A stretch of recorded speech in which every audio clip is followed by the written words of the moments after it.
Hello there guys, it's Stephen here. Welcome back to another video. And firstly, happy Mother's Day to all those beautiful mums out there. They are the best, aren't they? Literally couldn't be here without my mum. That doesn't make sense. It does make sense, but it's a bit too literal. You know what I mean? But my mum is absolutely quality. I know you'd all say the same about your mums, but my mum is actually the best. No, seriously, she is. Not Gabriel Jesus' mum. My mum's the best. Now, I am biased, of course, but what I say, look after your mums, because they're brilliant, brilliant people, and they make us who we are. So all the mums watching this video, if there's any of you, I know it's mainly just males who watch this, but any mums watch it, thanks for being awesome. Happy Mother's Day to you all. But this video isn't about your mum, and I don't mean that in the childish schoolboy kind of sense.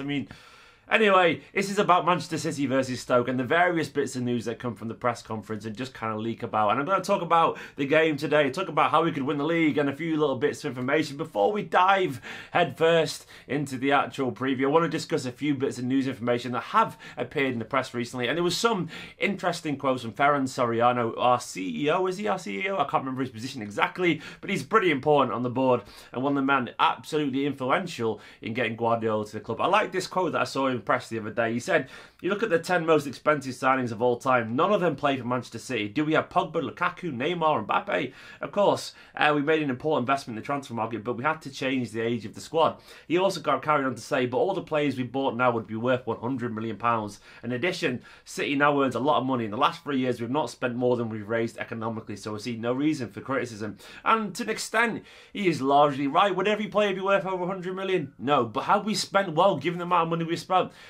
You're damn right we have. We spent very well indeed. And he's right that the likes of Jesus, Sane, 14 million, 20 odd million there, prospectively, and then De Bruyne was 50-ish million. All those players now, in my opinion, would demand £100 million. You've got Gabriel Jesus, he's Brazil's number 9, very young talent, even though he's not fully proven at the very highest level, only because he's young, because time hasn't passed yet. You're looking at around 100 million for a player of his quality, of his profile. Leroy Sané, easy. Kevin De Bruyne could easily demand maybe a world's most expensive fee at the moment, given his form. And you got Sterling has improved in value. Bernardo Silva, 45-ish million. He won 80, so not 100, but you know, a lot of more money. And in general, our players are going up in value when we sign him. Ederson as well, 30 million looks a bargain now for a keeper of that stature who's only going to improve with age.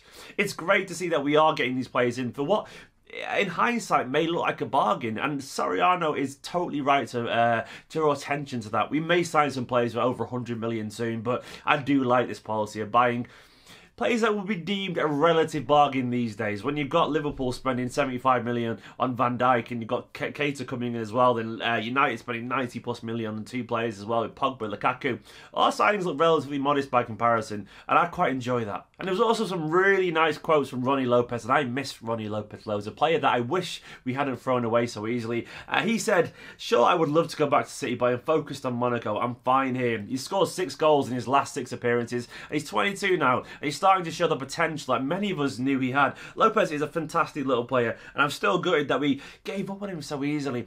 He was so good when he was 17, 18 in his little cameo appearances, and then he was just gone. Just like that. It was a farce in my opinion. The kind of player that should be around the squad that we shouldn't have to buy back for God knows how much money. I don't think the buyback clause is there anymore, but he obviously loves the club and he's obviously one to keep an eye on. And I'm just really happy to see he's doing very well there. And another player who's doing very well, but he's still on our books, is Angus Gunn. The rumours are that Mr. Gareth Southgate, the world's most boring England manager, wants a very good goalkeeper for his England squad, and he wants Angus Gunn to join the first team for England. And that'd be great. He's been fantastic for Norwich. He's been around the England setup since a very young age.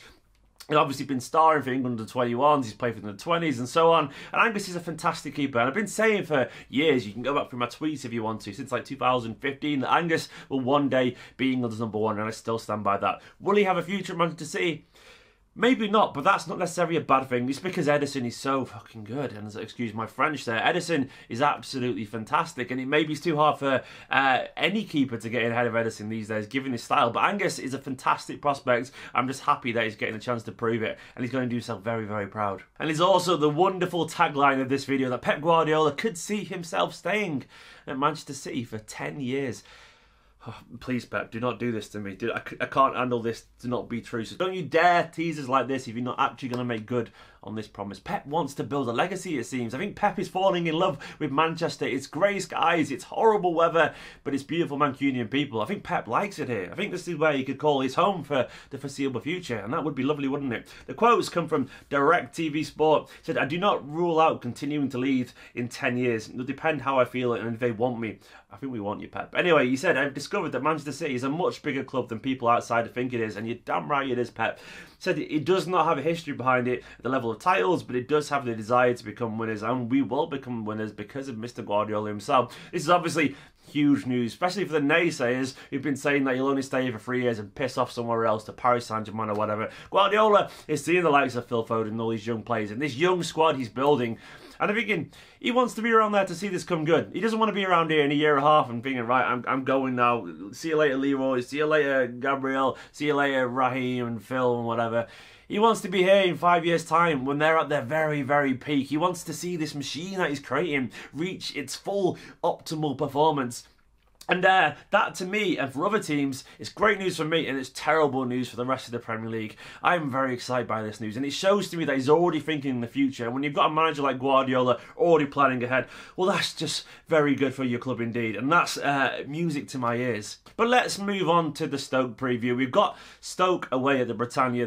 It's not quite a Wednesday night. We haven't got the miserable away at Stoke kind of thing. But this game is a game that's eminently winnable for Manchester City. They've got one win in their last 11 games. And though Paul Lambert has kind of slightly steadied the ship a little bit, they've been drawing a few games as opposed to leaving them, they are still very, very, very beatable. Obviously, we absolutely tonked them earlier on in the season, 7-2, and we beat them 4-1 away from home last year. That was the place where the "We've got Guardiola" chant really took life, from what I remember. I did a vlog of that game, and that absolutely banged that video. And that was basically what kick-started this channel. But anyway, I digress.